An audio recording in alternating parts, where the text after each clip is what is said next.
Mes frères, mes sœurs, mes cousins, mes cousines, c'est fou jusqu'au bout. Jusqu'au bout, ce sera dingue. Je le sens, je le sais. C'est incroyable. On va pas se répéter, hein, mais ce qui s'est passé ce soir encore, ça dépasse l'entendement. Déjà, je vais commencer par l'autre match. Hein.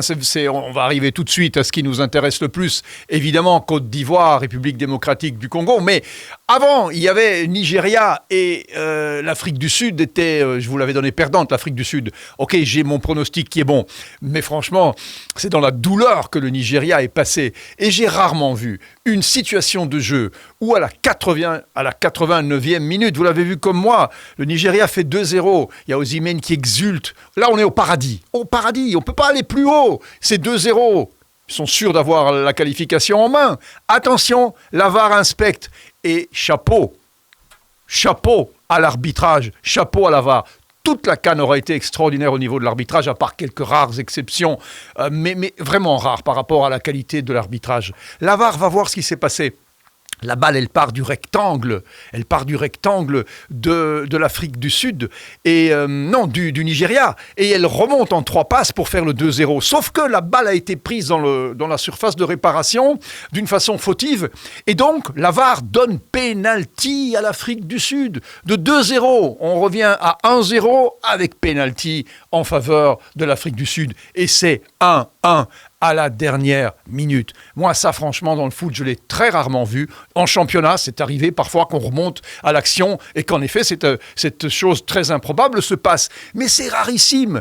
Et là, on en revient au pénalty. Et on termine au pénalty. Et là, l'Afrique du Sud, malheureusement, ne réitère pas, malheureusement pour elle, ne réitère pas l'exploit qu'elle avait réalisé dans son match précédent. Et le gardien, Williams, qui avait arrêté 4 pénaltys sur 5, eh bien, n'en arrête, malheureusement pour lui, aucun. Vous connaissez l'histoire de ce gardien. Il a perdu son frère dans un accident de voiture très jeune. Il a arrêté le foot. Il était dégoûté. Il ne faisait plus rien. Voilà, il était complètement désarçonné. Il était hors de la vie. Et il a repris le foot pour l'amour de son frère défunt, et chaque fois qu'il fait un arrêt, chaque fois qu'il fait un exploit, c'est à lui qu'il le dédie, et cette belle histoire, je voulais vous la faire partager aussi.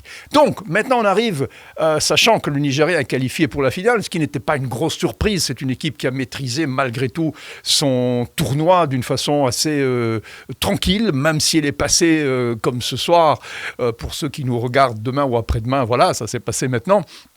Comme elle est passée à côté de la catastrophe par cette phase complètement hallucinante où on passe du paradis en enfer en 10 secondes. Imaginez que vous gagnez au loto, on vous dit « t'as gagné 10 millions », la minute d'après on dit « non, on s'est trompé, c'est toi qui nous dois 10 millions ». C'est pas la même chose, on est d'accord. Bon, Côte d'Ivoire, RDC. Mes frères, mes sœurs, mes cousins, mes cousines. D'abord, j'admire la RDC, les joueurs de la RDC qui ont, avec courage, manifesté pour quelque chose qui est plus important que le foot et qui est l'arrêt des violences qui durent depuis bien trop longtemps dans l'Est du Congo. C'est une très très belle image, très solidaire, et il est regrettable que la FIFA ait interdit aux joueurs de porter le brassard noir. Mais bon, le message est passé, et j'espère que toutes les personnes de bonne volonté feront en sorte que ça ne reste pas un message vain et des paroles creuses. On revient au match, parce que match il y a eu après, dans une ambiance parfaitement survolté dans un stade qui était bondé, bourré, et ça c'est beau à voir, c'est franchement gai à regarder quand c'est aussi animé, quand c'est aussi bariolé, quand il y a autant de joie, autant de bonne humeur dans le public. La RDC n'a pas fait peut-être ce soir son meilleur match. C'est peut-être même son plus terne, son plus banal, celui où elle a osé le moins, peut-être parce que les demi-finales, on a un petit peu la peur au ventre, peut-être aussi parce que là, les deux équipes sont à un niveau où, malgré tout, les grandes stars ivoiriennes ont peut-être plus d'expérience, ont peut-être plus de bouteilles, et ça s'est vu sur certaines phases où elles n'ont pas fait preuve de caractère. Voilà, je dirais que la RDC ce soir a manqué de caractère, a manqué de jusqu'au boutisme, a manqué de folie, n'a pas osé emballer le match, et c'est peut-être dû a une crainte certainement instinctive au départ, c'est les demi-finales, il y a la finale, il faut peut-être... mais non, c'était peut-être pas ça qu'il fallait faire ce soir. La RDC a été non pas balayée, loin de là, mais elle a été dominée par la Côte d'Ivoire qui a eu beaucoup d'occasions, qui a eu la possession, qui a contrôlé le jeu, qui n'a pas été souvent mise en danger réellement. Et puis, il y a eu des occasions que Haller a ratées, des occasions très nettes, comme le coup de boule qu'il met seul devant le goal et il la met à droite. Et puis, il y a ce but très improbable, certainement assez chanceux, parce que la reprise acrobatique qu'il fait, qu'un Zlatan Ibrahimovic aurait fait, qu'un Haaland aurait fait, aller chercher la balle très haut parce qu'il est très grand, c'est pas ça qu'il voulait faire. Il voulait pas remettre la balle en lobe au-dessus de la tête du gardien de la RDC, mais il l'a fait parce que les grands attaquants ont des gestes que la plupart des joueurs n'ont pas. Et puis voilà, il rate des trucs très faciles. Et puis il réussit quelque chose de totalement improbable. Donc, à partir du moment où c'était 1-0, on n'a pas vu comment la RDC pouvait redresser la situation parce qu'on ne l'avait pas vu avant. Et on ne l'a pas vu après non plus. Il n'y a pas eu un déclic, il n'y a pas eu un moment donné où on a mis le feu. Il n'y a pas eu quelque chose qui est arrivé dans les autres matchs de la CAN, c'est-à-dire les dernières minutes où la folie s'installe dans le stade, où tout peut arriver. Il n'y a pas eu parce que la Côte d'Ivoire a maîtrisé, a dominé et même elle a continué à pousser. C'est ce qu'il faut faire dans ces cas-là. Il ne faut pas s'enfoncer dans son rectangle de réparation en risquant qu'une balle rebondisse sur un bras, en risquant une faute, en risquant un penalty, en risquant quelque chose qui aurait été probablement pour la Côte d'Ivoire injuste. Parce que ce soir, ne m'en veuillez pas, mes frères, mes sœurs, cousins, cousines, si vous êtes pour la RDC, mais ce soir, sincèrement, vous devez admettre que ce n'était pas le meilleur match de la RDC et c'était peut-être le meilleur match de la Côte d'Ivoire, qui est passée, elle aussi, de l'enfer au paradis. Et comme on l'a dit la fois passée, quand on revient des morts, on fait peur aux autres, mais on n'a plus peur soi-même, puisqu'on a déjà connu le pire. Alors, la finale maintenant. La finale Côte d'Ivoire-Nigeria. Ouais, je sais, vous avez envie que je vous donne mon sentiment.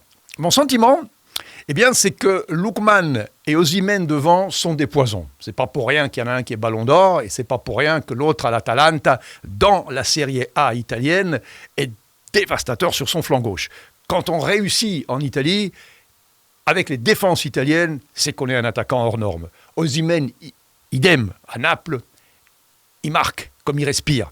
Donc, ce sont deux attaquants phénoménaux. Mais, de l'autre côté, il y a Haller. Et pour moi, Haller, il n'est pas tellement loin d'Osimhen. Ok, il n'est pas en super forme physiquement, il revient de blessure. On connaît évidemment ses problèmes de santé, il a quand même vaincu un cancer. C'est une histoire qui en dit long sur son caractère, sur sa force morale. Mais il n'est peut-être pas dans la meilleure forme de sa vie, même si ce soir il nous a montré ce qu'il était capable de faire, mais aussi de rater. Donc, Nigeria, Côte d'Ivoire, il y a des attaques très fortes. Je dirais que celle du Nigeria est un tout petit peu au-dessus, non pas peut-être par la qualité intrinsèque des joueurs, mais par leur expérience, leur forme actuelle et ce qu'ils ont démontré jusqu'à présent. Côte d'Ivoire, avec Haller, avec Adingra, avec Gradel qui se bat comme un chien et qui ne lâche rien malgré ses 36 ans, et le milieu du terrain. Là, je dirais peut-être que la Côte d'Ivoire a un avantage, parce que Kessié, il m'a impressionné ce soir. Vraiment, 2 tirs phénoménaux. Il y en a un qui s'est écrasé sur le poteau, un autre qui n'a pas été bien loin, et puis il ratisse et il domine vraiment son jeu. Fofana, et puis derrière, Ndika, qui a été à l'école de Mourinho, il sait ce que c'est défendre. C'est une équipe très homogène, très costaude, qui, à mon humble avis, a un avantage évidemment immense par rapport au Nigeria, c'est qu'elle joue chez elle, qu'elle revient de très loin et qu'elle a un public fantastique qui va pousser, lui donner cette force, cette envie de gagner.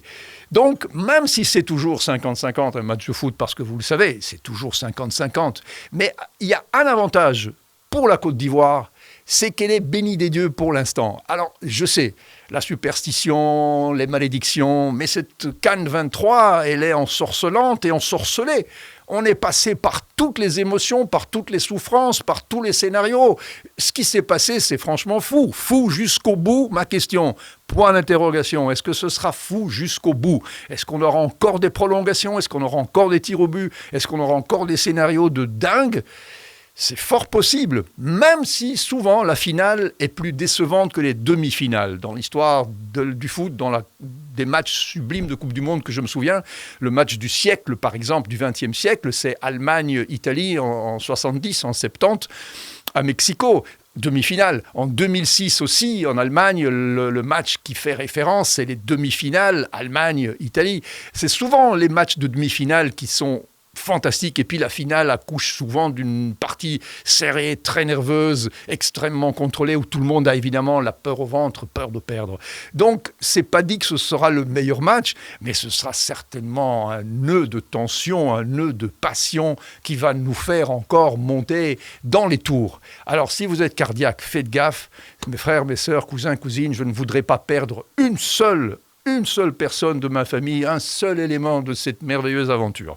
On se retrouve donc après la finale pour parler de ce match que j'espère extraordinaire. En tout cas, la CAN est fantastique, a été fabuleuse et je regrette vraiment tous ceux qui l'ont raté.